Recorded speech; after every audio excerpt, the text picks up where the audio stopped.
Porky's Corner is proud to be sponsored by Spartan Site Solutions. They are specialists in civil engineering and demolition contracts for the construction industry. Interested parties should visit their website or contact Porky's Corner for a referral at porkycorner@mail.com.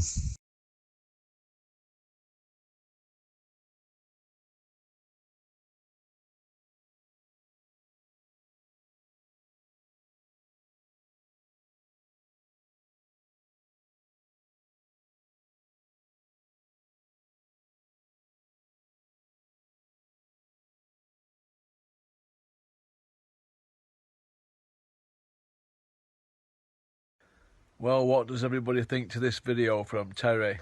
Answers on a postcard. porkycorner@mail.com. Pop up bang. Kell Brook against Crawford it's not a fight, is it really? I mean, Crawford is one of the pound for pound top fighters in the world right now, and Kell Brook is not. Eubank name is well known. What's that? Can you smell that? Is that?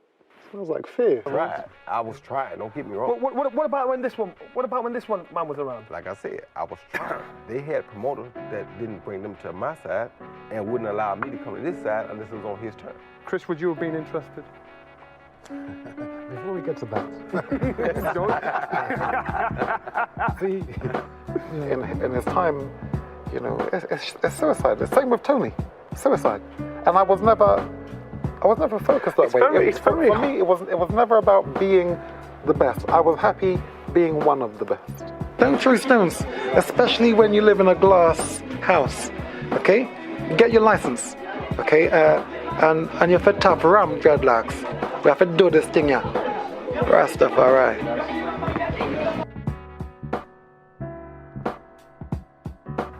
Hello and welcome back to the #1 podcast in the sport where I've just watched Eddie Hearn bury the careers of two of my good friends in boxing.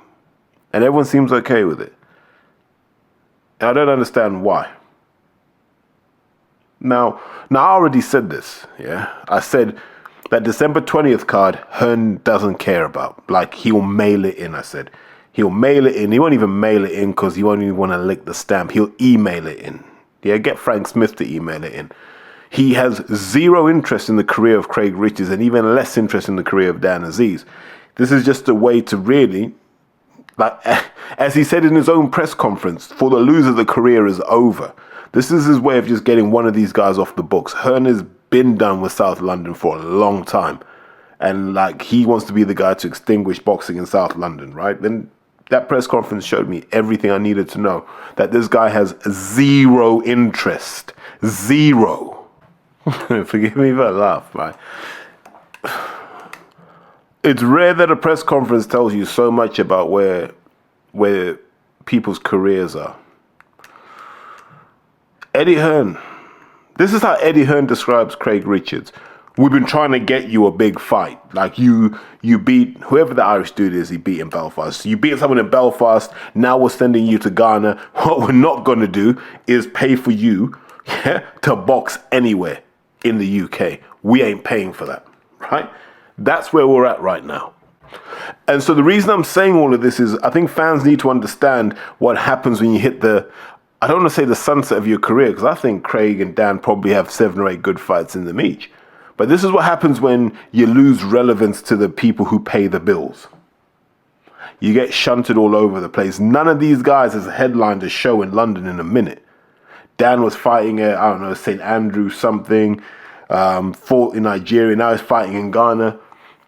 Like, basically, do you remember when you were young, yeah? And your mates would get jobs doing those silver service gigs? It's like, look, we've got a wedding, we need loads of waiters. Have you got a white shirt and a black bow tie? Not got a bow tie? We'll get one for you. Yeah? That's what Hearn's doing. Hearn's like, look, Craig, you got your gloves. Yeah, got these African dudes. They want to do boxing.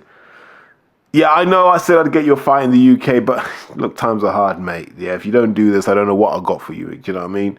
You're even lucky I'm phoning you. Then he's rung Dan and said the same thing. Look, Dan, I know things are hard, mate, you know, got this thing in Ghana, mate. You just in Nigeria, you know what I mean? Visa's still gonna hold through. It's only next door.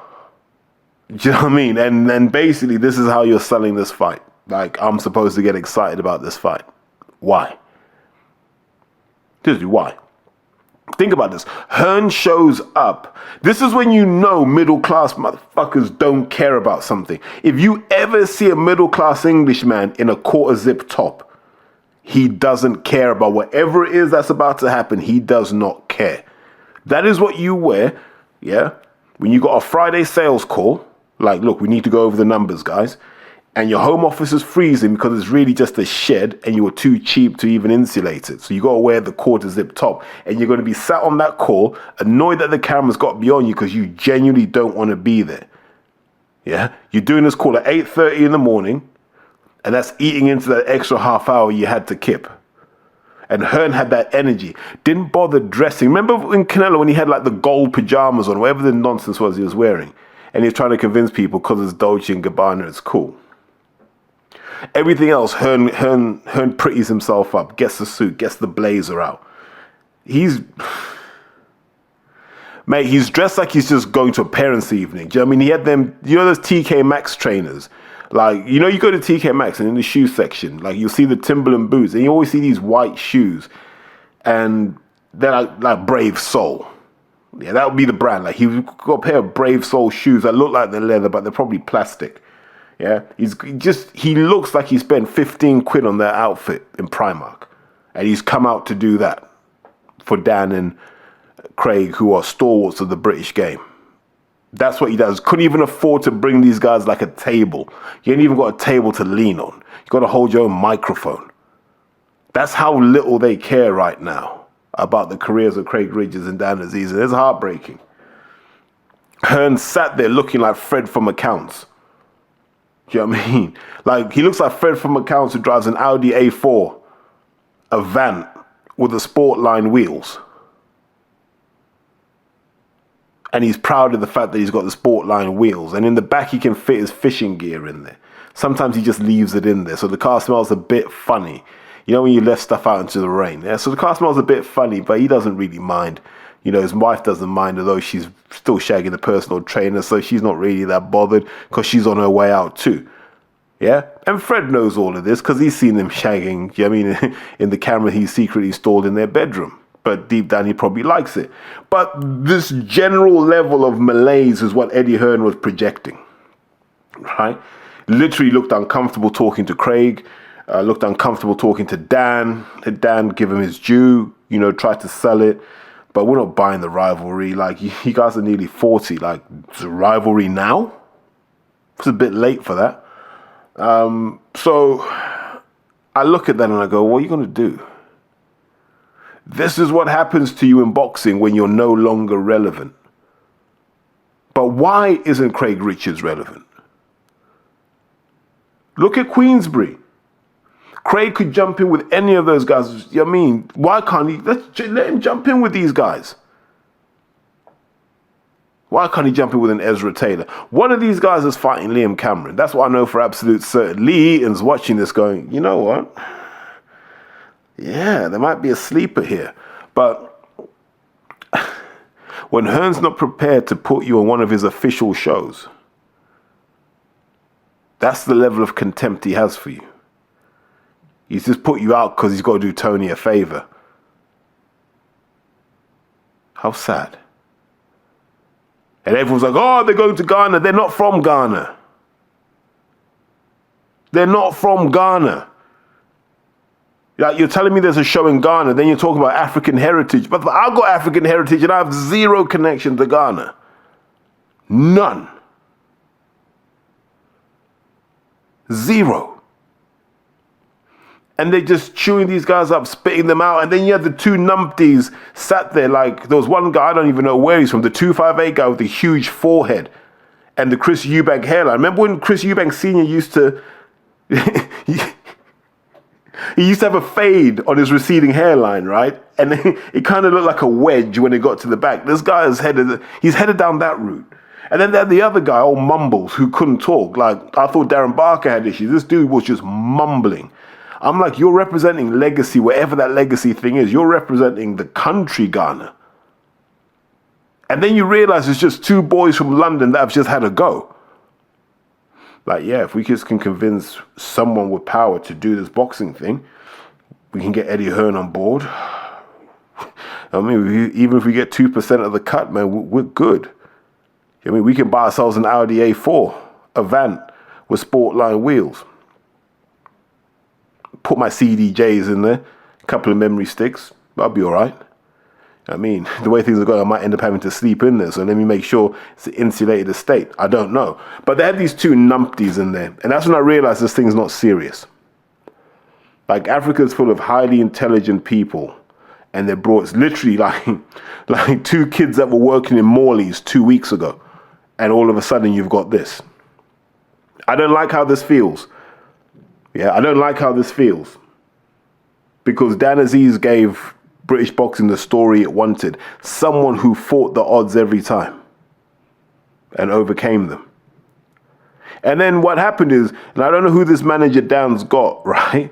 I don't know who the manager is, but he's made mistake after mistake after mistake because he doesn't know jack about boxing. And then I'm like, okay, where are the commercial deals, Dan? Where's your Lacoste deal? You ain't got nothing with Champion, Everlast? And that's your manager? Not to be rude, but if Dan Aziz had said, look, can you talk to someone at Adidas to see if you can get me a little something or something? I would have done. It's not hard. Like, if you know the right people, things can happen. You don't need a manager for some of these things. But whoever this manager is, I don't know who he is, Tweedledee, Tweedledum, it doesn't matter to me. Ruin the career of someone I've got a lot of time for. Someone I consider to be a friend. And we'll be friends again when this career thing's done. And maybe that will give Dan the distance he needs to understand that actually the people who had his best interests were the people that got cropped out of the picture. At least with Spider fought for a world title. Obviously, Hearn wasn't planning on that, but Craig did. And then Hearn's problem was he couldn't get Callum Smith a world title so that he could feed Craig to Callum. So now Craig has no use because Hearn's like, I am nowhere near getting a light heavyweight title that I fully control. Therefore, what is the point in having these light heavyweights that are pretty expensive by my standings? And I told you, this thing's cruel. And I like Craig as well. Like I told you, Craig was loyal to the Empire for as long as he could be. But when he's done, him and I'll have good chats. We'll probably sit down and have lunch and, the relationship will become strong again. And then we'll sit and go, yeah, maybe I should have trained you. I don't know. But, yeah, just heartbreaking to watch. You don't even get your own press conference. You're there with Shabazz Massoud and all these other people that were probably schoolboys when you started boxing. That's how low you sunk. You didn't even get a table. Like, not even a can of drip water. I mean, not even a can of drip. No wow hydrate. Nothing. You just sat there, microphone in hand, like, listen, you got 10 minutes and get the F off the stage. Like Darren Barker ain't dressed up. They're looking like a social worker.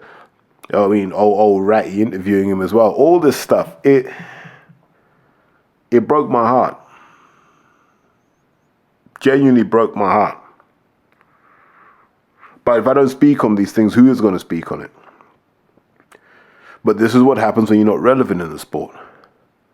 You get put on the C-list cards. Because be absolutely clear, Matchroom will be sending none of their equipment over there. There will be none of the full Matchroom experience. It will just be, you get what you get. And we're all going to have to live with that. But this is how you get people with money hooked on boxing. You give them the crack. You go, okay, look, we got Dan Aziz, we got Craig Richards. And then they go, oh, we need more of this. 17,000, 20,000 in the arena. The people love us. Oh, we need more of this. Then they start, as the Americans say, they start stepping on the product. Then they start cutting it with the rat poison and the benzocaine and all that. They start cutting it. And then you're going to end up with, I don't even know, whoever they dig up. Yeah. Jordan Joseph, That's who you'll end up with further down the line. They'll just start sending the third and fourth rate guys. I'm not saying that to be disrespectful, but that's what they'll do. Right now, they can go, oh, these guys were British champions, Dan was European, Craig's fought for a world title. Then Hearn will just be like, nah, I'm not sending him anyone good. You know what I mean? But keep giving me that money. And then when you saw the two guys that were representing the Ghanaian side in 258, you're like, man, can someone donate them a brain cell? £3 a month at least, man. Let these guys get a life. I don't know. But once again, it's sad to see friends of mine have to go through this, because I think both guys deserve better. Even if you just done Aziz versus Richards at the Copper Box and said to those guys, look, we'll cover the undercard, you two split the money that's made here. And the public will shout out for that, because those are guys who really delivered for British boxing. Those are guys who show up to fight. And we're going to miss them when they're gone. But it'd be wrong if I didn't talk about Conor Benn versus Chris Eubank Jr. for the second time. You can hear my drink bubbling in the background. I'm just thirsty. Now, this is a fight no one asked for. A fight that many people didn't want, and a fight that's ultimately being driven by the dads again. You know, how do you have a fight week and everyone's just sharing Chris Eubank Sr. and Nigel Benn clips? Because that's what this rivalry is always about. Much like the Ukraine war is really America versus Russia, this is really like Nigel versus Chris through their children. That's why it's very hard to watch it twice, because we've already seen that angle. We saw it play out, and it was a decisive win for Eubank Jr. Now, whether he can repeat that again, I don't know. It depends on how he makes the weight this time. I told people before, I believe that he made it, and I just think that this is all scripted now, where he's got to talk about, oh, he bought Rolls Royce with the money. We never saw proof that Conor got that money, which doesn't surprise me, because I don't think he did. But the dads are doing the rounds now, and I quite like it, and I want to tell you why I do like it. Because you get to see the cycle fully. Because you got to think, 35 years ago, those two genuinely hated each other. That wasn't for the cameras. That wasn't an act. If they'd seen each other in a nightclub, it's head to head. And now you see these men in their 60s. Is Eubank still 59? But, you know, they're into that granddad territory. And you just see the kind of realization of, I could never have been this Nigel Benn without him. I wouldn't be the darling of the British boxing community and the British public without him. And Eubank's thinking the same thing, because if we think about Chris Eubank Sr., he's a cultural icon.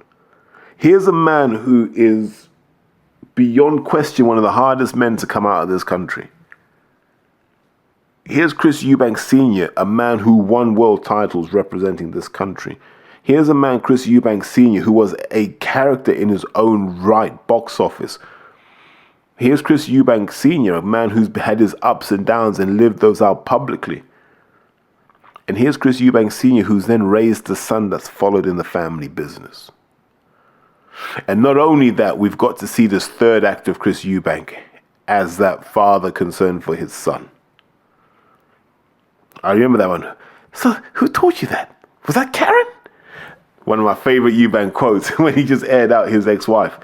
But the point I would make about this is the dads will always overshadow the sons, because the dads laid it down when it was important to lay it down. This is just essentially two kids from privilege duking it out, because their dads did that well in life, that their kids could come from privilege. So I applaud that, but I also understand that that makes this fight kind of hollow, because none of them are going back to the breadline if they lose. Now, one of the things I've always said is, if you see a big fight card and a Joe Gallagher fight is on, you know the Saudis are invested. Don't ask me why that's the case, but it seems to be the case that Joe G gets fighters on cards when the Saudis are invested. So this is one that Turkey will be watching. And if Matchroom don't deliver on this, he'll go back to Queensbury. But if Matchroom can deliver what Turkey needs from this, then they might become the main guys. They might be the people who Turkey looks to when he says, right, I need to do a show. But yeah, I'm trying to think who else is on that card. It's Riakporhe versus Tommy Welsh, isn't it? Which is interesting. I quite like Tommy. I think Tommy's a good character. He's a funny guy. Kind of boxed under the radar. You have to be watching small hall shows and Channel 5 to follow his progress. But he's handy enough. My only question is what's going to happen when Richard lands? And Richard will land, and it won't be pleasant when he lands, because it never is. But I think I would say this. If Tommy can keep it tight, then I think Richard's in for a tough night. But you got to keep it super tight. But then, look, we could talk about Richard Riakporhe's career for hours. I think the tragedy about Richard Riakporhe's career is he could have achieved a lot more. But I just don't think his heart's in the sport. I think he uses it to leverage his brand. And you'll see him more on the catwalk than anything else. But listen, good luck to the guy. One of South London's best, one of South London's hardest punchers. So good luck to him. Adam is in versus Kurt Scobie. If he ain't fighting Dalton Smith, it's just kind of whatever. But I wish him all the best, because I said Adam Azim's a lovely kid. And I think Shane and the team are handling him really well. So yeah, that's another one. I'm trying to think who else is on the card. I can't even think off the top of my head. That's how memorable it is. We're talking about Mikey Talon being Joe's fighter. So Mikey will be on there. Hopefully another spectacular stoppage for him. Am I missing Echo Esserman? No. Sam Gillies fighting Ishmael Davis. That would be a decent fight, actually. Ishmael's obviously going to bring that raw kind of strength. You know, one of Chapeltown's best. Sam Gillies going to bring, hopefully, a little bit more refinement. And it will be a question of, is Sam Gillies durable enough to ride out that storm while he breaks down Ishmael Davis or just starts scoring points? So I think that's one of the big asks. In terms of who else is on that card, yeah, Echo Esserman against Jack Catterall.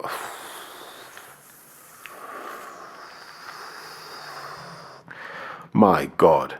I love Echo Esserman, but I think he's in for a hard time. Jack will do everything he can to avoid engaging. Echo Esserman will try and make the fight. I think if you're Echo Esserman, you just keep sliding to your left and just keep marching forward. I mean, keep everything in position. So you might have to forearm him in the face and elbow him just to let him know you can be just as physical as he is. But yeah, Jack Catterall, the fighter that... I think if you're Hearn, you're like, oh man, I've got to deal with him too. So we've got to talk about the main event. Let me use my time wisely and talk about that. What adjustments can either guy make? If you're Conor Ben, do you try and box Eubank and gamble that your youth will trump his, what's he, 36, 37? So my worry was in the first fight, Eubank Jr. could not see those right hands coming. And it wasn't like Conor was just throwing them in a cute manner. They were just being thrown, bang, bang, bang. And Eubank just didn't have the nous to go, right, if I just keep my left hand up, he's going to keep hitting forearm. And eventually his arm's going to get fatigued. And that's what was needed, I think. And maybe Bomac will now have a tighter game plan for how you take Conor Ben apart. I genuinely think double jabs, uppercuts, pushing Conor Ben back is the key in this fight. I don't know why Eubank was going back on him. You've got to push Conor Ben back. Push him back behind the double jab. Keep pushing him back. He's not experienced enough. He's not skilled enough to box going backwards. He just isn't. So once you start pushing him back, get him to the ropes and then just tee off. Back to the middle of the ring. Double jab, tee off, back to the middle of the ring. Eventually you'll start to break him, because if you can make him miss, you start to erode the confidence and he starts to think maybe Junior's better. And so I would be doing that. I'd keep it really, really basic. But you're asking someone in their 30s to do something that would have been hard 10 years ago, never mind now. But if he wants to win, that's what he's got to do. If you're Conor, don't look for the knockout. Just keep touching him. First 4 rounds, keep touching him. Hit him in the chest, hit him around the ribs, hit him in the arms. Just keep hitting him, knowing that he doesn't move around that much. And then second half of the fight, start going for the head. That's really it for Conor. If he's patient and disciplined like that, I think he can get to Eubank. I want Eubank to win. Like, my heart tells me have Eubank win, but this is what happens when you get greedy. If you get greedy, there's a chance you lose, but sadly we'll get the third fight. But I think the key tactical decision for Conor is, can I be patient enough to just land the shots where I need them to land? You know, me saying this, knowing my luck, there'll be a first round stoppage one way or the other, then I'll look stupid. But I do think that's it. Keep it really, really simple if you're Conor. Just there, jab to the chest. You know what I mean? Just don't even turn the fist over. Just keep it in the neutral grip. Punch right through the ribs. Get the knuckles into that bone. And then some dead arms. Hit him in the ribs. And eventually, he'll start to feel it. You'll see him feel it. Then you start throwing those combinations, ripping hooks and uppercuts to the head. Nice and simple. But as boxing fans, I just need everyone to say, right, we're drawing a line under this now. Yeah. In fact, like, I probably won't even watch it. Someone's going to have to tell me what happened. Yeah. I'm that busy. But just good luck to the guys. There's no surprises in this one. I don't know what you're going to do. What you're going to do, bring out James Toney. What can you do now? There's nothing you can really do, which is a shame. But these guys gave us an epic first night, so you can't be too mad about it. But look, here's what I'll say. Guys, enjoy. I don't know what else is happening in boxing. I heard Shakur's agreed to fight Teofimo, but that's a conversation for another time, if I'm being honest. I love Teo. I think Shakur's going to find Teo a lot harder than people appreciate, because Teo's not always easy to hit. And Teo has no problem dealing with southpaws, as Josh Taylor found out. And I'll say take care. And look, what's that? Is that 2 in 2 days or 2 in a week for sure? I haven't done that for a while, have I? Take care, guys.